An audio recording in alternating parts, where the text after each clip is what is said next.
You're not tidying up before your friend comes round, are you? I hope you don't do that, because that's an act of violence.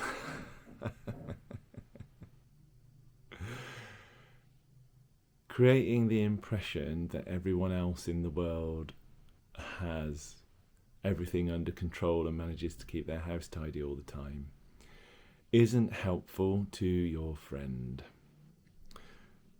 If I go visiting and I feel like, wow, all their magazines are in alphabetical order and their toilet's always clean and there's never a towel on the floor and their washing up's always done, and start to wonder if I'm supposed to put a coaster down before I put a glass of water on the kitchen worktop or something.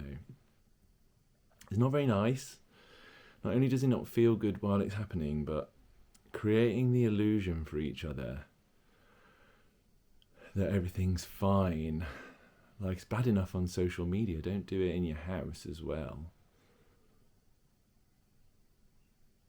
I suppose one response to this could be,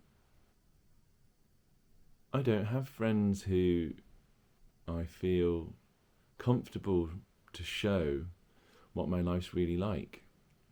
Eek. Yeah, that's a tough one.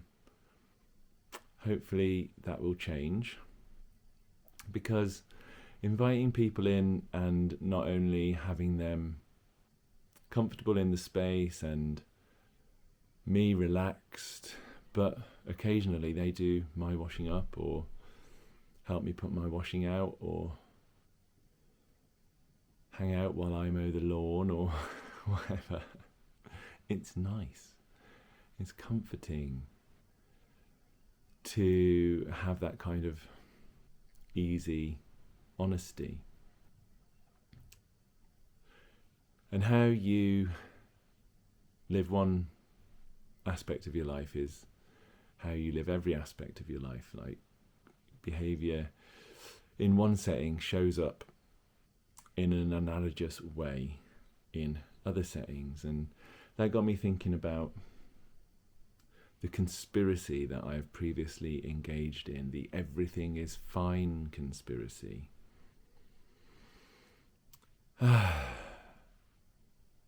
Everything is not fine. And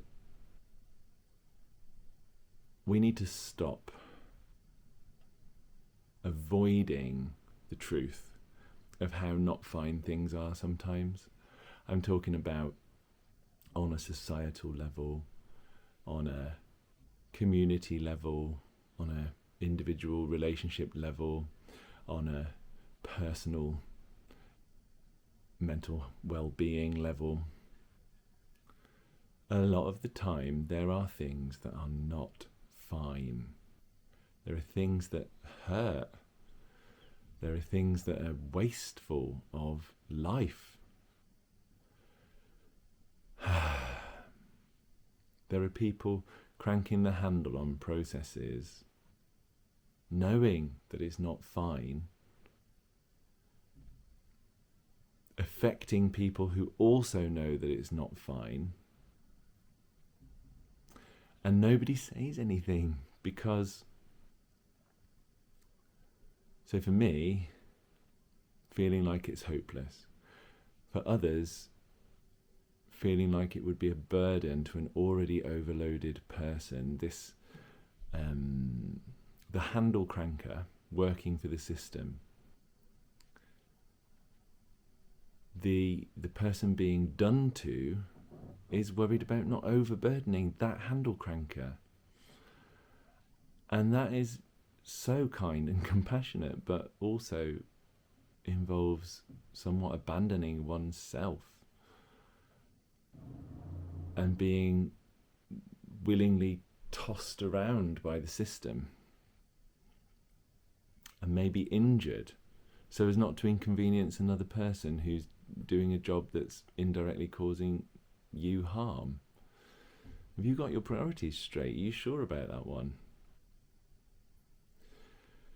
But I'm not suggesting that you start going around knocking people's heads together and kicking over dustbins or whatever.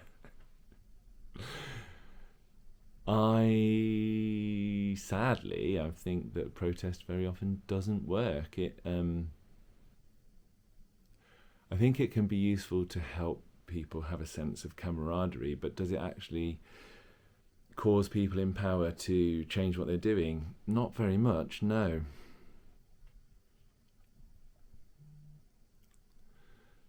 So what are the ways in which you can stop colluding in the collective delusion, the conspiracy of silence, that everything is fine, that doesn't hurt you and doesn't hurt other people and maybe even makes a positive difference? What can you do? I wish I had some really easy to follow advice at this point, but there isn't anything coming to me, and I don't want to be trite. I don't want to reach for some kind of what's it called?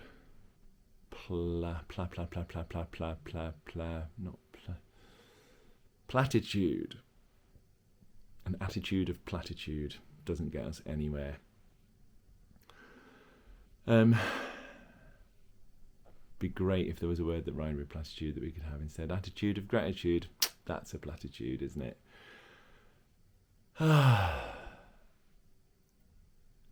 What you can do, you will find out. How do you find out? Start by noticing the little betrayals, the little silences, the little acquiescences, the abandoning oneself to being tossed around.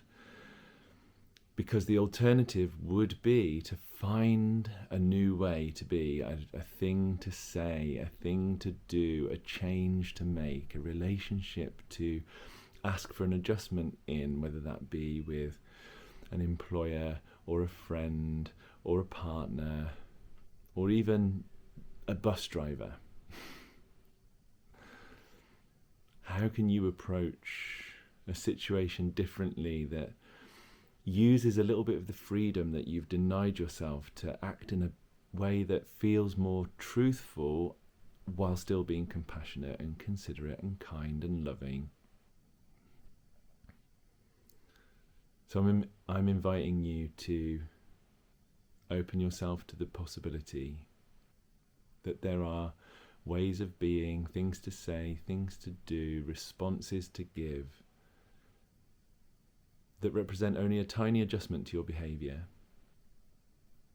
still align with your values, but that give you access to a little bit more freedom to be truthful when things are not okay.